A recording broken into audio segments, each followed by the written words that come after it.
Bisikletle kamp turu yapıyoruz gün 3.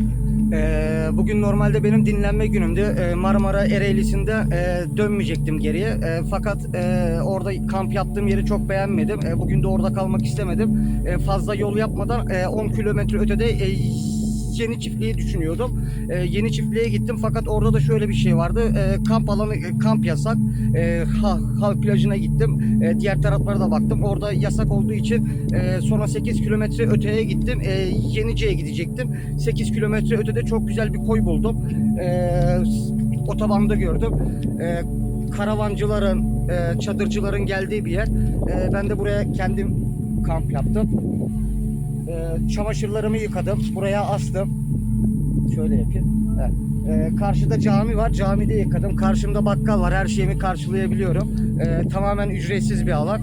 Denizi de çok güzel. Daha yeni denizden çıktım. Şöyle de bir denizi var.